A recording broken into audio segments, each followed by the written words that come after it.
Ladies and gentlemen, boys and girls, I welcome you in the lower bracket finals of Global StarCraft Cup qualifiers. DeVoid in-house tournament?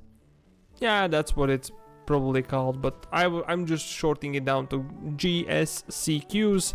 And yeah, this is lower bracket finals, it's best of 3, and we are looking at the main base of FreeZ, who is playing the Terran pieces in a blue color here on the top left corner of the 10,000 feet seas, and he is facing a Protoss player called GarGoul, who is playing the red colored pieces on the bottom right corner.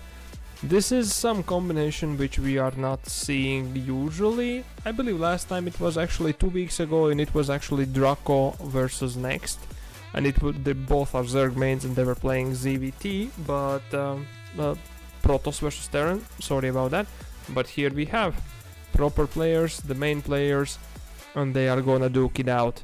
Well, the probe were tasked to scout out the opposing side with attack move, I believe, and he ran into SCV. And SCV was tasked basically to scout out what's happening on this side. Well, there is Pylon, there is Gateway, there is Nexus, there is Cybercore. That's pretty much so standard. There is supply depot into barracks, into orbital and command center. Nice timing over here. So the probe could not actually have denied the command center to go from going up, although it's gonna be requiring extra SCV to being pulled down, so the probe doesn't go Captain Asshat mode and just doesn't kill the building SCV. Well, the probe dies for his harassment, the Reaper is out. The opening here is going to be into factory, so Reaper into barracks building marine. There is defensive bunker and there is factory. Meanwhile, on the opposite side we have Adept being chrono boosted out. Adept is the best unit to protect against the Reaper, which was spotted. The probes are being pulled to hull down Reaper. It doesn't succeed, but that's a lot of time wasted basically. The Adept was not necessary basically. Did any probe die? Yeah, one probe was going down. Actually no, answer is no, that was not the probe going down. There was the SCV which scouted, I believe, which did take the end, but the Reaper didn't get any probe killed. The probes did clear it out, but the lost mining time is quite a thing.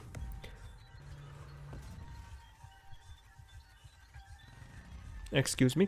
Bunker has received 2 marines. The barracks is building reactor. Meanwhile, on the back of it there is actually 2 more barracks being built. So it looks like it's going to be some sort of bio force here. The Adept is harassing the SCVs down. The marines are trying to get rid of it. The supply depot is lifted. The shade cannot go through the buildings. It can go through the units, but it cannot go through the buildings, so that wall off did work perfectly. Tech lab for the barracks number 2. There is couple of Hellions already out, and there is one more joining in. There is Stim being researched. There is bit marines. Oh, there is Stalker joining in this raiding party over here on the mineral line of the Terran, and that's 2 SCVs going down. The other did pay for it. The Stalker unfortunately has nowhere to run, and it's dying too. 3 Hellions are sent over the map. Meanwhile, the attachment is the tech lab for the factory, which means that we are going into bio siege tank force. Here comes the Hellions. There is nobody in the doorway, so doors were open just like Hero, and that is a lot of probes going down for these Hellions. It's required 3 Hellions to one-shot a worker, so basically they have, if they all shoot at the same time, they are taking down at least 1 probe, which they successfully do 16 times. So it is 16 probes going down for the Protoss player. That's heavy losses, and it's been revealed everything that's going in. and going on into the main base and natural of the Protoss player, which are 2 oracles, couple more, there is the Twilight Council, couple more gates. Meanwhile, he's actually going for third, but the oracles are charged with energy and they are moving the map. Meanwhile, from the opposite side, we have Marine and Marauder Force timing attack basically onto the stims and the medipacks or the medpacks for the Mariners. What they will focus, they are stimming and they are focusing the pylon. Unfortunately, that's gonna depower only 1 gateway. Pylon number 2 is doing also not much worse, but there are no units here for defense except those oracles. Oracles are here, one of them go down. The probes are trying to defend themselves. Mineral walking, and that's another oracle going down. The warp gate is warping in 1 unit. This pylon is the only one that is holding up all the production. Oh no, there's actually 3 gateways, sorry, my bad. The probes are being pulled, they are trying to get rid of the Terran force over here on their own again. And Terran decides to focus down the Templar archives. There's 1 Stalker, that's not gonna be enough force to deal with this stimmed army. And here comes another pack of Marines and Marauder with a Medivac on back, so that's gonna be healthier units. The charge is finishing here for the Protoss player, but the Twilight Council is denied right now. The Stalkers were coming in, and yeah, they do not get rid of the Marauder and Marine Force. There's only 2 gateways now left. This Marauder gets private Medivac over here. There's little micro going on. Meanwhile, the Cybernetics core and double gateways in the wall of is denied. The GG is called, and FreeZ takes game number 1. Let's jump into game number 2. Alrighty then. We are back in the game number 2 in the lower bracket finals. And you are looking at the main base of GarGoul, the Protoss player playing red colored pieces here on the left top corner of Winter Madness Ladder Edition, and he is playing against the Terran player named FreeZ, who is playing the blue colored pieces here on the bottom right corner, and FreeZ is going for cheeky stuff. He builds the supply depot and he builds the barracks behind the mineral lane of the natural. Why he's doing this? Basically, the probe of GarGoul is now scouting. He did go for pylon, go for gateway, and he's going to scout. What he's gonna find out that there are no barracks here. Usually that means that the Terran player is going for proxy, which means that you need either really fast defenses or find the proxy immediately. GarGoul has shifted the pathing here for the probe, and what is his response is the question. He should be like immediately dropping down Cybernetics core and probably gateway number 2 instead of Nexus, and he's going for the pylon number 2, and his probe is going to be finding the barracks right now, and everything actually is as per freaking usual. There's actually nothing special about this. This is completely same opening as it should be in the previous game. And the probe is being shooed away by extra SCV. For some reason the weakest one is running after it, but there is a Reaper Man's already out. This time the first unit that the GarGoul did get is a Zealot. So his Adept will be chrono boosted, but it's gonna be later. That's gonna be hitting after the Reaper arrives. Therefore Reaper will be able to get some probes in his account before it will be denied. It actually gave a slice for the Zealot, and here comes the Adept. And Reaper is acting like he's going up the ramp, but actually he's going to heal himself. Yeah, Reaper is the only Terran unit that is regenerating his own HPs, so basically he can just heal it up and then use it again as a harassment unit. For that reason, actually, Zerg units are the only ones. No, Zerg units are the ones that all of them, I believe, are regenerating HPs, even the buildings. The Reaper was sent in. Unfortunately, it was not microed, and it met his own death to this adept after all. GarGoul meanwhile was going for Robotics Bay and Twilight Council, so that might be 2 base all-in kind of situation here from GarGoul. He's going for Warp Gate research, obviously. The wall is not completed, so there could be another building, so there could be no units slipping through. Meanwhile, on the opposite side, we have mines being built actually. So I would say that the Terran player is expecting oracles to appear. He has mines in the mineral lane, he has one more mine, probably going to be sent to another mineral lane. He has the barracks with the reactor, he has starport, barracks with tech lab, going for stim. So it might be, actually it might be marine mine drop here with from the medivac.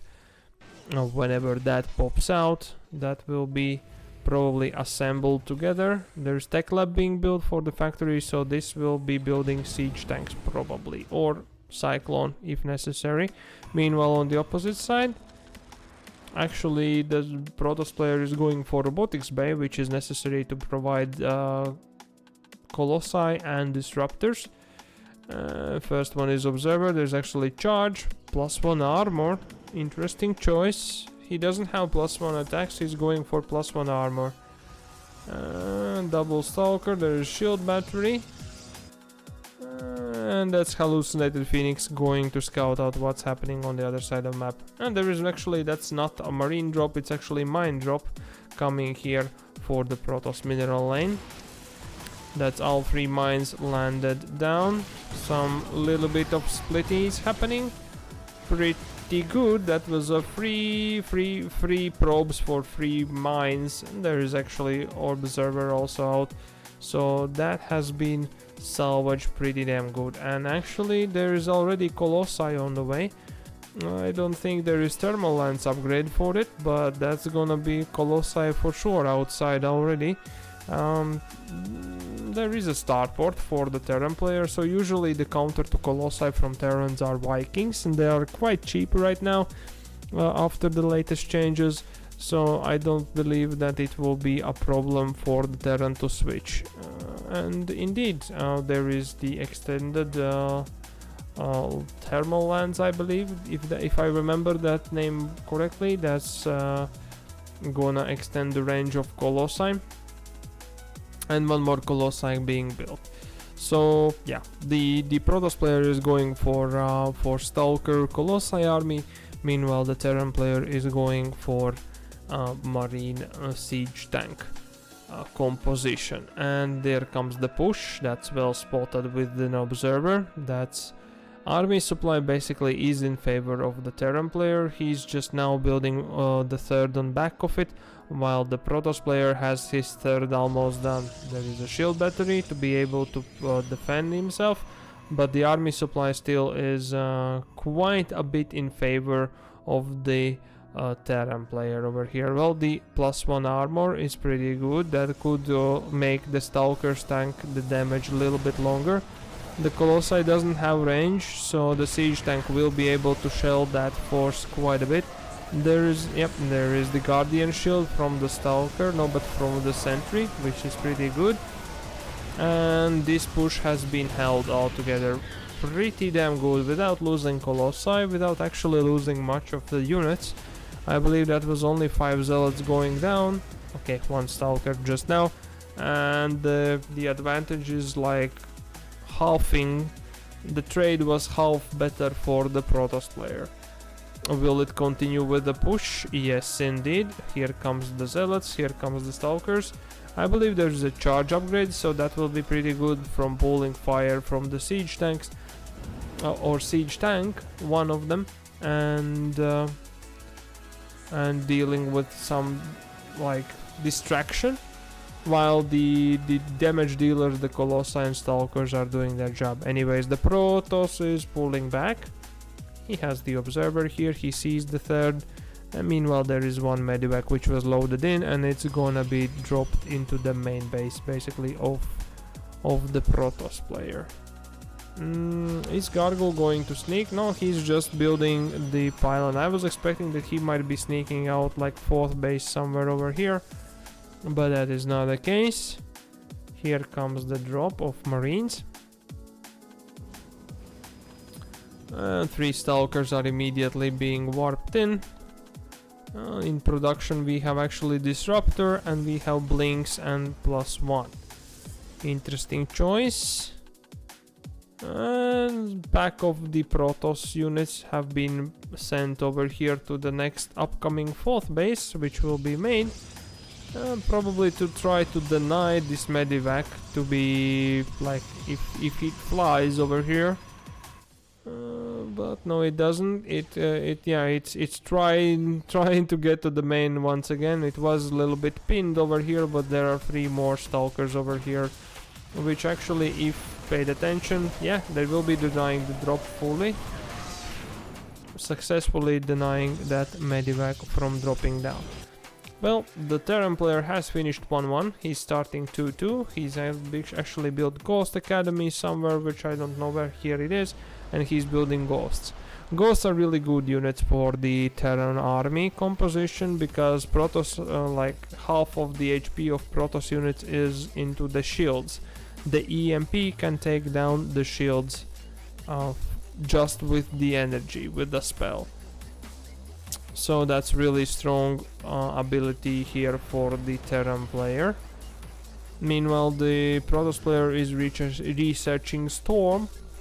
He's walling himself off here at the 4th base, but there is already a couple of Vikings. No, it's actually 4 Vikings, which will be dealing with, actually 6 now, which will be dealing with the Colossi. Disruptor Ball was trying to get the siege tanks, unfortunately didn't reach, was focused down pretty well. Here comes the Vikings trying to snipe down the Colossi, and the 4th base is fully denied here by the Terran player. Yep, that's going down. And I believe that will be the attack halted. The Blink Stalkers are blinking on top of the siege tanks, so if they are in melee range they don't shoot. And the army is actually chasing the Terran army over here, the Protoss army that is. The army supply is in favor of the Protoss, but the 3rd base, I don't know, I think the income actually is equal right now. I was willing to say that it is like the advantage in bases, but that's not there.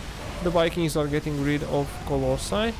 There were High Templars sent here. 4 of them are turned into Archons, 2 of them are being recalled. And yeah, the Terran army did land the Vikings and did hold the push. Now there is the 4th base advantage. It's fully saturated 4th base immediately for the Terran player. Draco has Goofy full build for the finals, glad to hear that. And there is the 4th base being dropped down by the Protoss player over here. The Storms have finished, and the third 3 has been started here for the Terrans, but yeah, the Storms will be, there's only a few of them, there's only a couple more I believe into the back. And the energy can be EMP'd out, so Ghosts again can just use the spell to shut down the Storms from happening, but that doesn't seem the place. All the Ghosts have been lost over here, and Immortal is doing God's work on the Vikings, which is really good. And yeah, the Medivacs are evacuating all the force of the Terran. Meanwhile, there is much more resupplying units coming in. What's the upgrade situation? Is +2 for the Protoss, +1 armor, and it's 2-2 for the Terran. The 3-3 is halfway done, and yeah, the Protoss is trying to resupply his army with more Colossi and Disruptors from, actually he has 3 robotics facilities. He's not building from the 3rd right now, but he has only 6 Zerglings, no, but Zealots right now. and that might not be enough. Actually, that's enough to actually take down one siege tank, but that storm was actually hurting himself more so than the opponent over here. The 4th base will be denied once again, and it might be some probes hurting in here. That was self-storm for some reason, and that's double storm on the ramp, which is now zoning out, but that's a lot more probes. Yeah, that's 16 probes going down. And the charge lots are going into the force. The disruptor did try to get the ball out, didn't successfully do it. The 4th base is being taken on the bottom side, but I think the Terran has this game into the bag. It's gonna be EMP into chasing away the Colossi and starting to deny the Warpins. The tech here from the Protoss. First it's the Cyber Core which falls down, which means no more Stalkers. Therefore the Vikings have free reign, so does the Medivacs. GG Scald, and FreeZ takes game number 2 and moves to the grand finals. Congratulations, and GarGoul has finished 3rd. Really cool.